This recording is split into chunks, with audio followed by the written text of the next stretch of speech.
إن الحمد لله نحمده ونستعينه ونستغفره ونعوذ بالله من شرور أنفسنا ومن سيئات أعمالنا. من يهده الله فلا مضل له ومن يضلل فلا هادي له ولن تجد له وليا مرشدا.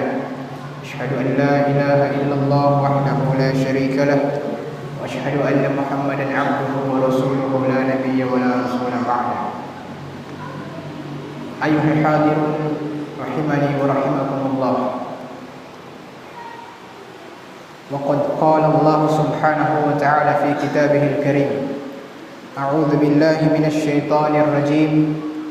يا أيها الذين آمنوا اتقوا الله حق تقاته ولا تموتن إلا وأنتم مسلمون.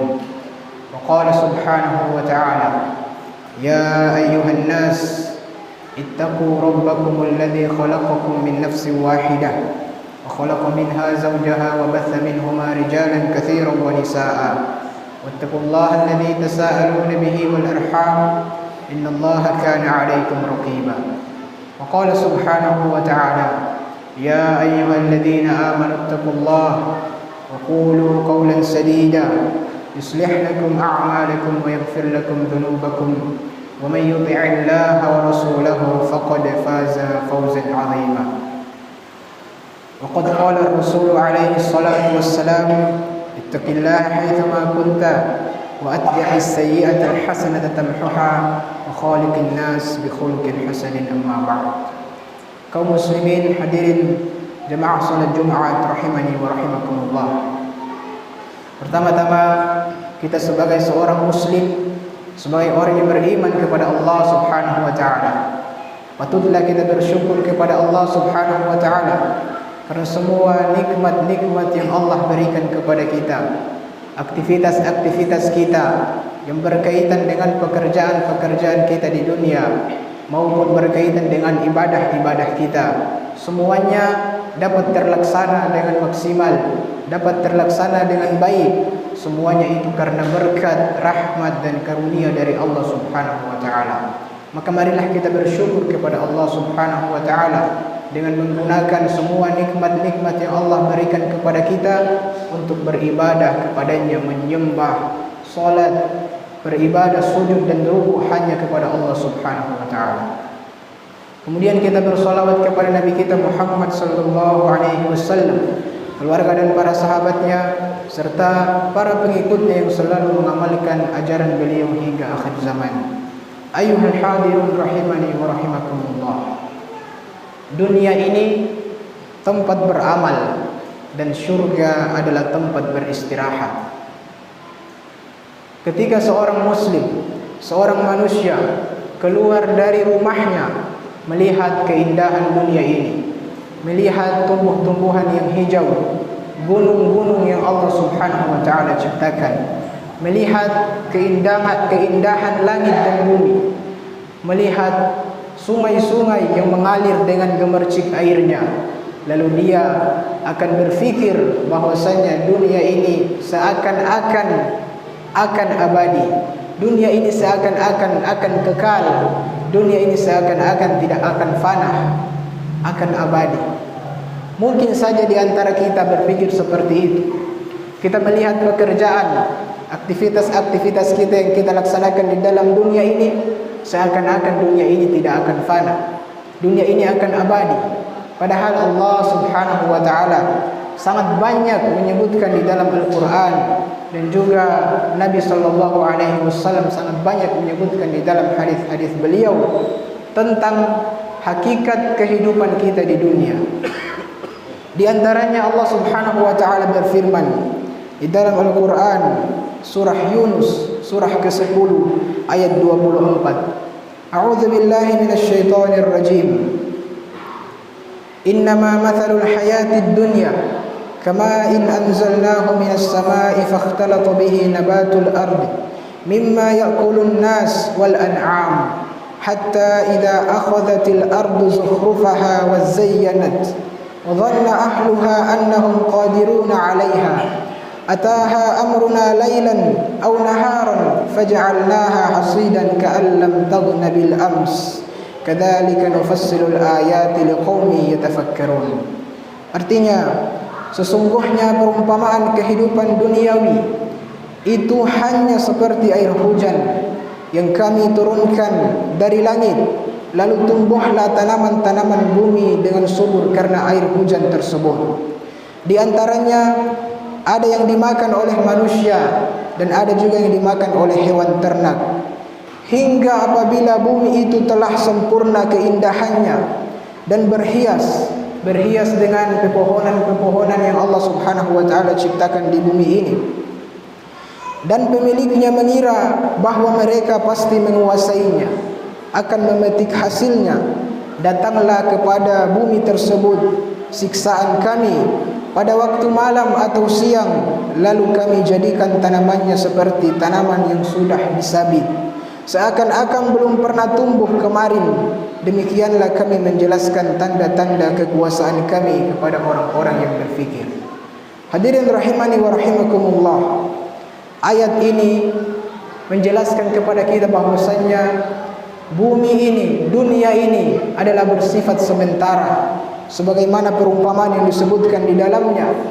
Allah Subhanahu wa taala jadikan bumi ini indah dengan air hujan yang Allah turunkan, kemudian tumbuhlah tanaman-tanaman sehingga menjadi indah, lalu datanglah siksaan Allah Subhanahu wa taala. Allah hilangkan semua tumbuhan-tumbuhan itu seakan-akan tidak pernah tumbuh kemarin. Kemudian di ayat yang lain di dalam Al-Qur'an surah Al-Kahfi, Allah Subhanahu wa taala berfirman di dalam ayat yang ke-24 atau 25, Allah Subhanahu wa taala berfirman, وَاضْرِبْ لَهُمْ مَثَلَ الْحَيَاةِ الدُّنْيَا كَمَاءٍ أَنْزَلْنَاهُ مِنَ السَّمَاءِ فَاخْتَلَطَ بِهِ نَبَاتُ الْأَرْضِ فَأَصْبَحَ حَشِيمًا تَذْرُوهُ الرِّيَاحُ وَكَانَ اللَّهُ عَلَى كُلِّ شَيْءٍ مُقْتَدِرًا. Artinya, dan buatkanlah untuk mereka, untuk manusia, perumpamaan kehidupan dunia ini ibarat air hujan yang kami turunkan dari langit sehingga menyuburkan tumbuhan-tumbuhan di bumi. Kemudian tumbuh-tumbuhan itu kami jadikan kering yang diterbangkan oleh angin, dan Allah Maha Kuasa atas segala sesuatu. Bumi ini indah, dunia ini indah dengan semua aktivitas-aktivitasnya, dengan semua fasilitas-fasilitasnya. Namun ketika Allah Subhanahu wa taala menghendaki untuk menghilangkannya, maka Allah Subhanahu wa taala Maha mampu atas segala sesuatunya. Kemudian di dalam Al-Qur'an juga surah Al-Hadid, Allah Subhanahu wa taala berfirman di dalam ayat yang ke-20, i'lamu annamal hayatud dunya la'ibun wa lahwun wa zinah wa tafakhurun bainakum wa takathurun fil amwali wal aulad kamathali ghaythin a'jaba al-kuffara nabatuhu thumma yahiju fatarahu musfarra thumma yakunu hutama wa fil akhirati 'adzabun shadid wa maghfiratun minallahi wa ridwan wa mal hayatud dunya illa mata'ul ghurur. Artinya, ketahuilah wahai manusia, sesungguhnya kehidupan dunia itu hanyalah permainan dan senda gurau, perhiasan dan saling berbangga antara kamu, serta berlomba-lomba di dalam kekayaan dan keturunan. Seperti hujan yang tanaman-tanamannya mengagumkan para petani, kemudian tanaman itu menjadi kering dan kamu melihat warnanya kuning, kemudian menjadi hancur, dan di akhirat nanti ada azab yang keras bagi orang-orang yang tidak mentaati perintah Allah Subhanahu wa taala.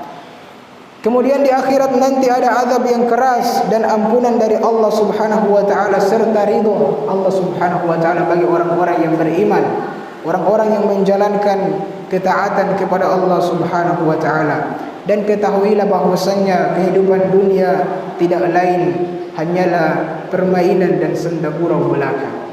Hadirin rahimani wa rahimakumullah, dari ketiga ayat ini Allah Subhanahu wa taala menjelaskan kepada kita bahwasannya kehidupan kita di dunia ini bukan kehidupan yang kekal, bukan kehidupan yang abadi, akan tetapi kehidupan kita di dunia ini adalah kehidupan yang sementara.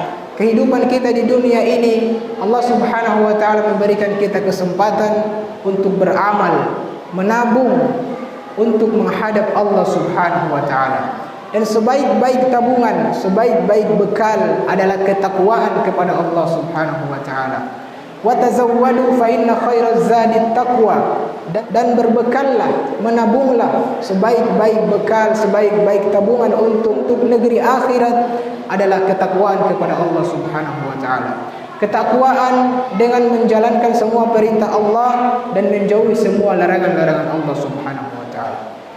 Hadirin rahimani wa rahimakumullah. Kita sudah mengetahui bahwasannya dunia ini adalah sementara. Lalu bagaimana cara kita hidup di dunia ini? Nabi SAW memberikan petunjuknya kepada umatnya agar mereka menjalani kehidupan mereka di dunia ini. Di dalam hadis yang diriwayatkan oleh Imam Al-Bukhari, Nabi SAW bersabda, "Hiduplah kalian di dunia sebagaimana orang asing atau sebagaimana orang yang berada di dalam perjalanan."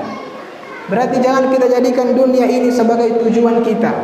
Kita hanya orang yang singgah, orang yang berada di dalam perjalanan.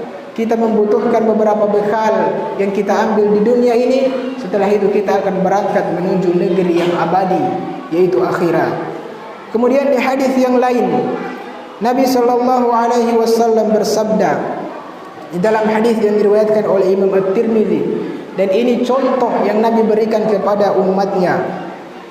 Abdullah bin Mas'ud radhiyallahu anhu berkata, Nabi SAW bersabda, suatu ketika Nabi SAW tidur di atas tikar yang kasar. Setelah Nabi bangun, ternyata ada bekas di pipi beliau. Lalu Abdullah bin Mas'ud berkata, "Wahai Rasulullah, engkau ini utusan Allah, engkau ini Nabi, maukah engkau kami buatkan kasur sehingga engkau tidur dengan nyenyak?" Maka kata Nabi SAW, "Apa kepentinganku terhadap dunia ini? Aku di dunia hanyalah seperti orang yang naik kendaraan, sedang berteduh sebentar di bawah sebuah pohon, kemudian aku akan pergi meninggalkan dunia ini." Nabi SAW memberikan contoh yang jelas kepada kita semua agar jangan kita jadikan dunia ini sebagai kehidupan kita yang terakhir, sebagai kehidupan kita yang abadi. Akan tetapi kampung kita yang kekal dan abadi adalah kampung akhirat. Kemudian juga di dalam hadis yang diriwayatkan oleh sahabat yang bernama Amr bin Harith, di dalam hadis riwayat Bukhari, Nabi SAW ketika meninggal tidak sama sekali meninggalkan harta, baik itu tanah, baik itu uang, emas dan lain sebagainya, kecuali hanya satu kendaraan hewan yang disebut dengan bigol, peranakan antara kuda dan keledai. Itu yang Nabi SAW tinggalkan dan tidak ada daripada selain yang itu. Maka hadirin rahimani wa rahimakumullah, marilah kita jadikan dunia ini sebagai tempat untuk beramal, mempersiapkan diri kita untuk menuju negeri kita yang kekal dan abadi, yaitu akhirat. Dan semoga Allah Subhanahu wa taala menempatkan kita di akhirat, di surganya yang paling tertinggi. Aqulu qawli hadza wa astaghfirullah li wa lakum wa lisairil mu'minina wal mu'minati wa min kulli dhanb fastaghfiruhu innahu huwal ghafurur rahim.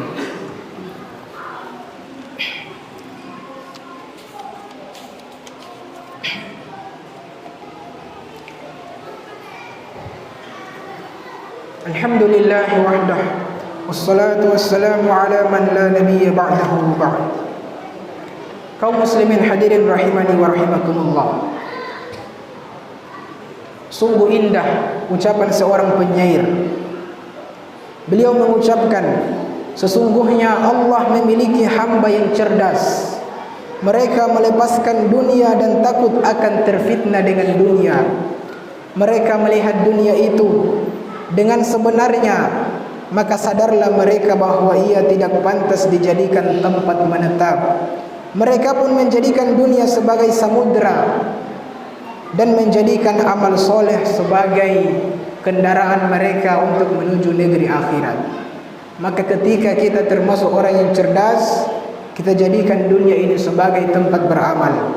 Kemudian Ali bin Abi Thalib radhiyallahu anhu berkata, sesungguhnya dunia ini akan pergi meninggalkan kalian dan akhirat akan datang menyongsong, dan masing-masing dari keduanya, dunia dan akhirat, memiliki anak-anak. Jadilah kalian anak-anak akhirat dan jangan kalian menjadi anak-anak dunia. Sesungguhnya hari ini, sekarang adalah waktu untuk beramal dan belum dihisab oleh Allah Subhanahu wa taala. Sedangkan nanti di akhirat adalah waktu untuk dihisab dan tidak ada lagi kesempatan untuk beramal.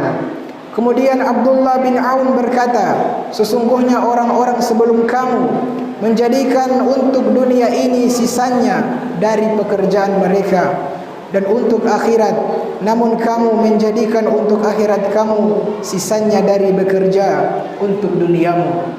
Maksudnya orang-orang terdahulu lebih mengutamakan akhirat daripada kehidupan mereka di dunia. Namun kebanyakan orang sekarang lebih mengutamakan dunia daripada kehidupan akhirat. Maka marilah kita memohon kepada Allah Subhanahu wa taala agar Allah menjadikan kita anak-anak akhirat. Allah menjadikan kita sebagai orang-orang yang berpikir cerdas, yaitu berpikir tentang akhirat kita. Akhirnya marilah kita berdoa kepada Allah Subhanahu wa taala. Allahumma salli ala Muhammadin wa ala ali Muhammad. وبارك على محمد وعلى آل محمد كما صليت وباركت على إبراهيم وعلى آل إبراهيم إنك حميد مجيد.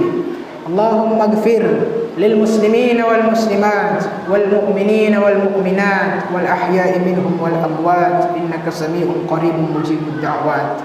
اللهم اغفر لنا ذنوبنا كلها دقها وجلها سرها وعلانيتها أولها وآخرها. اللهم اغفر لوالدينا وارحمهم كما رحمونا صغارا وأكرمهم كما أكرمونا صغارا وادخلهم جنتك الفردوس الأعلى بغير حساب ولا عذاب ولا عقاب ولا عتاب. اللهم اجعلنا من أبناء الآخرة. Ya Allah, jadikanlah kami anak-anak akhirat. Ya Allah, jadikanlah kami orang-orang yang berpikir lebih mengutamakan akhirat kami daripada dunia kami. Allahumma rabbana atina fid dunya hasanah wa fil akhirati hasanatan wa qina adzaban nar. Sallallahu ala nabiyyina Muhammadin wa ala alihi wa ashabihi wa sallam. Walhamdulillahi rabbil alamin wa aqimis shalah.